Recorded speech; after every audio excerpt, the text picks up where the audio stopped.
2017 के पहले जो लोग प्रदेश में लूट खसोट मचाए थे, आज जब उनके सपनों पर पानी फिर चुका है, तो अब टीपू भी चले सुल्तान बनने। सपना देख रहे हैं। और मैं दावे के साथ कहता हूं, वो डीएनए तो बोल सकते हैं, लेकिन डीएनए का फुल फॉर्म नहीं बोल सकते।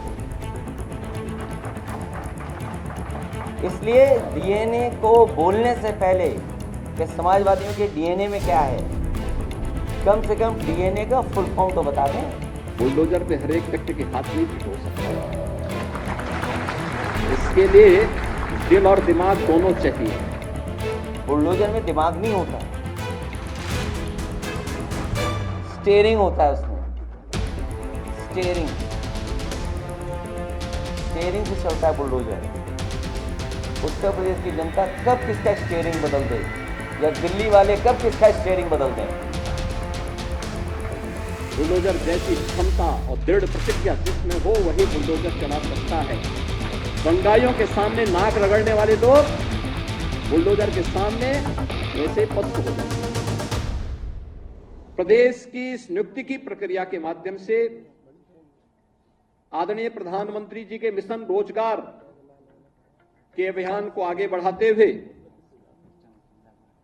इन प्रतिभाशाली युवाओं की ऊर्जा और प्रतिभा का लाभ लेते हुए उत्तर प्रदेश को $1 ट्रिलियन की इकोनॉमी के लक्ष्य को प्राप्त करने की ओर तेजी के साथ आगे बढ़ाना, और आज वह लक्ष्य हमारे लिए अब बहुत नजदीक दिखता है। हम लोगों ने उन लक्ष्य को प्राप्त किया है।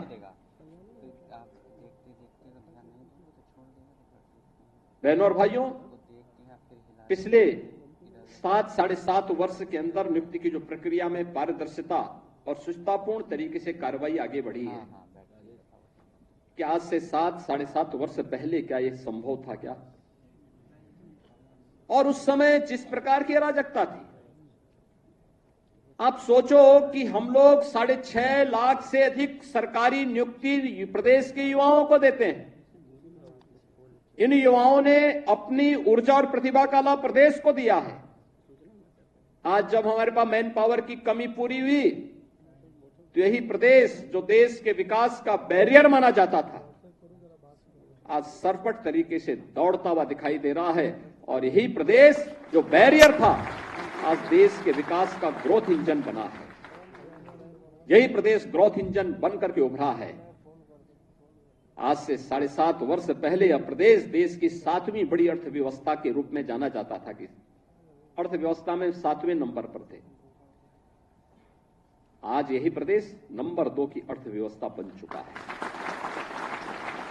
और मेरा यह मानना है कि नियुक्ति की प्रक्रिया जितनी पारदर्शी होगी और जितनी निष्ठा और ईमानदारी के साथ नियुक्ति हो रही है, उसी निष्ठा और ईमानदारी के साथ अगर हर कार्मिक कार्य करने लग जाएगा, तो अगले 3 से 4 वर्ष में उत्तर प्रदेश देश की नंबर 1 की अर्थव्यवस्था होगा। नंबर 1 की अर्थव्यवस्था का मतलब हर हाथ को काम होगा, हर चेहरे पर खुशहाली होगी, हर बेटी सुरक्षित होगी, हर व्यापारी का सम्मान होगा, अन्नदाता किसान प्रसन्न होगा, और समाज में चारों ओर खुशहाली होगी। और उस खुशहाली को लेकर के ही डबल इंजन की सरकार कार्य कर रही है, बिना भेदभाव के कार्य कर रही है।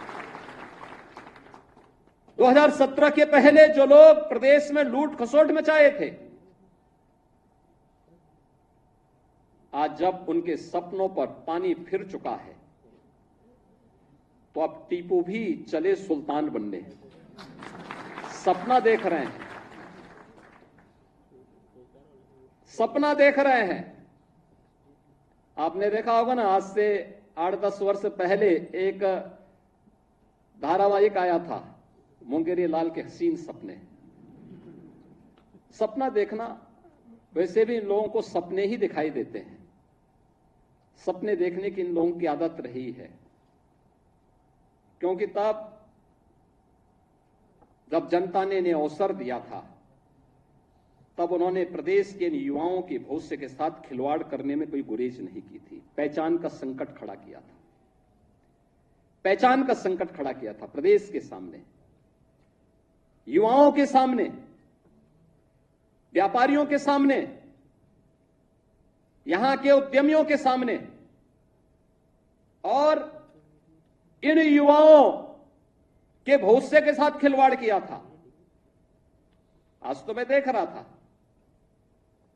ये युवा आज तो चाहे वह किसी भी जिले का हो, आज नियुक्ति प्राप्त करने का अधिकारी दिखता है, बेझिझक आ सकता है। और इसलिए मैं कह रहा हूं कि आपकी प्रतिभा है, आप सिलेक्शन हो गए, आप में क्षमता थी, आपका सिलेक्शन हो गया, कोई आपके मार्ग में बैरियर नहीं बना। और आपकी योग्यता और क्षमता के बाद भी अगर कोई बैरियर बनता तो उसी बैरियर को हटाने के लिए तो हम लोग हैं, ये मंच है, उसी बैरियर को हटाने के लिए हम लोग यहां पर आए हैं। और आगे भी हम इस बात के लिए आश्वस्त करते हैं प्रदेश के युवाओं को कि उनकी योग्यता और क्षमता के सामने अगर कोई बैरियर बनेगा, उस बैरियर को हटाएंगे, उस बैरियर को तोड़ेंगे। और जो लोग फिर भी बेईमानी और भ्रष्टाचार फैलाएंगे तो उनकी संपत्ति को कुड़क करके गरीबों में वितरित करने का काम भी करेंगे, कोई गुरेज नहीं करेंगे।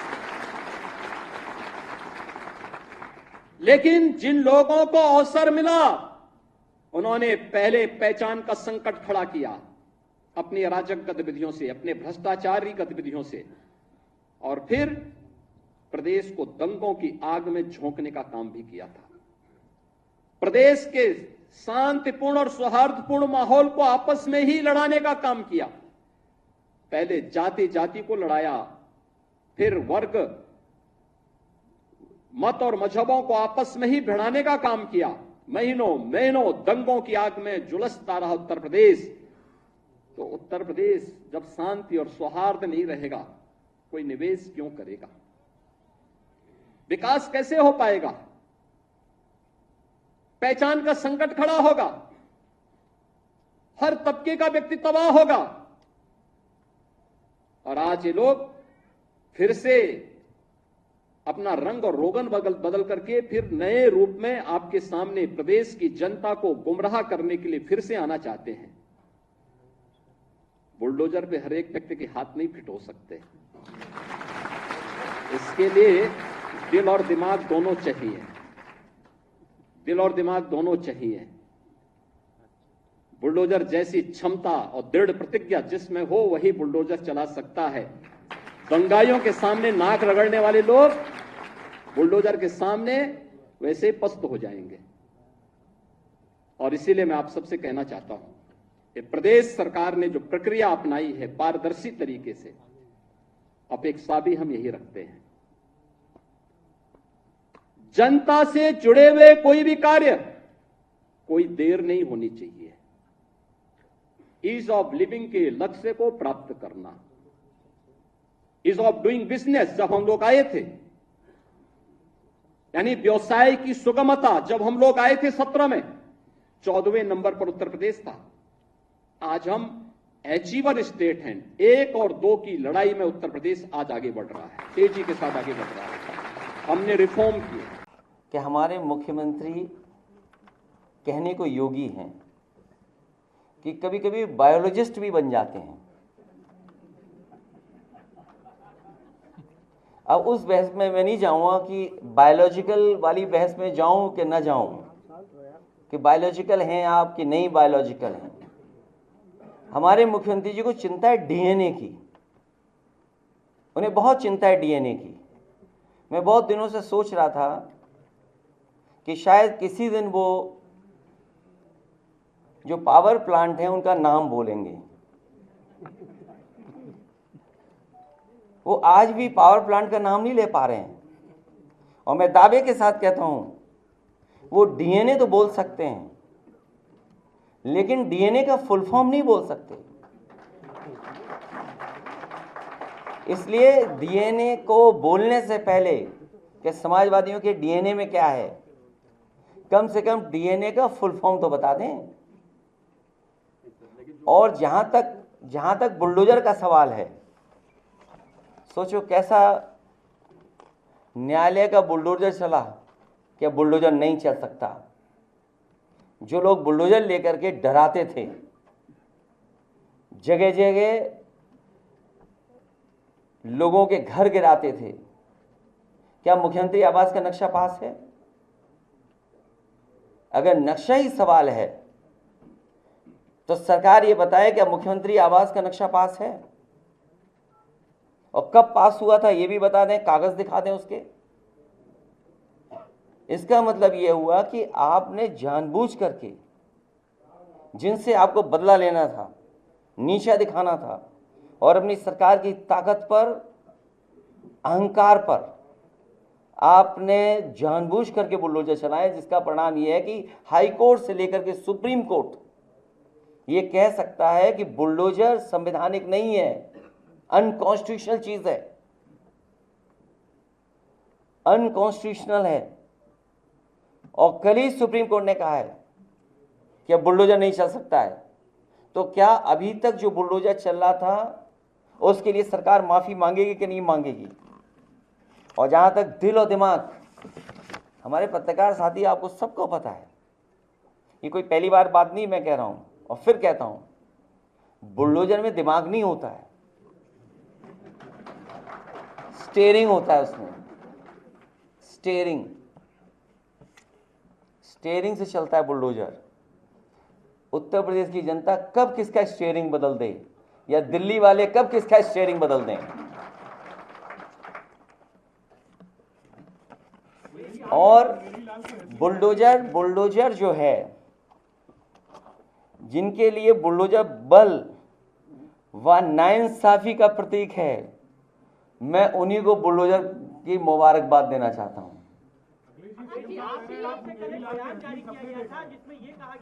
देखिए मुख्यमंत्री जी न खुद सोते हैं चैन से इधर परिणाम के बाद, और न किसी अधिकारी को सोने दे रहे हैं। देखिए आप उलझो मत, आप बिल्कुल मत मानिए, क्योंकि मैं जानता हूं कि अखबार मीडिया भी थोड़ा बाइज्ड है।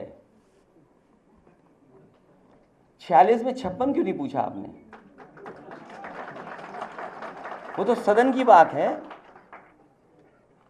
ये तो सदन की बात है। 46 में 56 हम तो आप ही लोगों से कहेंगे, कम से कम उन्हीं से पूछिए कि 46 में 56 वाली सूची कब आएगी, आएगी कभी कि नहीं आएगी। और फिर जहां तक माफियाओं की बात है, पुराने रिकॉर्ड उठा करके देख लीजिए, किसी और को भी माफिया कहा जाता था। किस बात के लिए सपने देख रहे हैं? जो बात ये कहते हैं कि 2017 के पहले प्रदेश में लूट थी, यही तो कहते हैं। अभी जो बयान आ रहा है कि 2017 से पहले लूट थी, क्या उस समय भी मुख्यमंत्री जी शामिल थे उस लूट में? वो ये भी कहते हैं नौकरी के नाम पर वसूली होती थी। तो आज के अधिकारी कर्मचारी जो मुख्यमंत्री को आरोप लगा रहे हैं, जिन पे आरोप लगा रहे हैं अधिकारियों पर, क्या वो अधिकारी और कर्मचारियों से माफी मांगेंगे? क्या ऐसा तो नहीं है कि वो अधिकारी कर्मचारी उनके आसपास ही घूम रहे हों? तो इसमें क्या गलत कहा? इसमें गलत क्या कहा? नहीं, अवैध क्या है? नहीं, अवैध क्या है? ये कौन तय करेगा? इंस्टीट्यूशन तय करेगी ना। तो मैंने आपसे कहा कि सरकार अपने हिसाब तय करती है, इंस्टीट्यूशन नहीं तय करती है। बीजेपी तय करती है कि कौन सा लीगल, कौन सा इलीगल है। उसमें भी आप सेलेक्टिव हैं। आप लखनऊ में चले जाइए, मैं तो आपसे कहता हूं कहीं और मत जाइए। मैं एक याद दिलाता हूं आप लखनऊ का, जो लोग कह रहे हैं हसीन सपना या जो भी बातें कह रहे हैं, आपको याद होगा लखनऊ के एक बिना नक्शा पास किए होटल में आग लग गई थी, कुछ लोगों की जान चली गई थी। और उस समय मुख्यमंत्री जी ने कहा था कि 24 घंटे तब होंगे जब बुलडोजर चल जाएगा। मैं जानना चाहता हूं, और प्रदेश की जनता को याद होगा, और प्रदेश की जनता और आप लोग भी जानना चाहेंगे कि आखिरकार क्या बुलडोजर की चाबी खो गई? आपको याद है कि नहीं याद है? और एलडीए में जाइए, आप एलडीए में जाइए, और सूची निकलवाइए कि इलीगल बिल्डिंग्स किसके किसकी हैं। ये मौका मिला है कि जितनी भी एनडीए की इलीगल बिल्डिंग हैं, आप क्यों नहीं बुलडोजर चला रहे हो वहां पर? आप अकबर नगर में तो बुलडोजर चला रहे हैं, आप नाले पर रिवर फ्रंट बनाने के लिए तो चला रहे हैं, लेकिन जब आपका बुलडोजर आगे चलता है तो क्या कारण है कि बुलडोजर का डीजल या पेट्रोल खत्म हो जाता है? और फिर आपने देखा नहीं एक फ्रस्ट्रेटेड अधिकारी को किस तरीके से एक व्यापारी के सर पे सर मार दिया था। आखिर वो अधिकारी फ्रस्ट्रेटेड क्यों था? इस बात के लिए आपको जानना चाहिए कि आखिरकार फ्रस्ट्रेटेड क्यों था वो। फ्रस्ट्रेटेड इसलिए था कि उस पर दबाव था, लोग पैसे मांग रहे थे अधिकारी से, अधिकारी पैसे के दबाव में उससे पैसे मांगे जा रहे होंगे। आपको इस बात पे जानना चाहिए कि एक अधिकारी सोचो किसी के सर मार दे, कितना फ्रस्ट्रेटेड रहा होगा। तो इसलिए सवाल ये नहीं है कि दिल और दिमाग, मैंने आपसे कहा कि बुलडोजर पे कोई दिल और दिमाग नहीं होता, ये कैमरे पे भी दिल और दिमाग नहीं होता, जब आप चलाते हो तब कैमरा चलता है।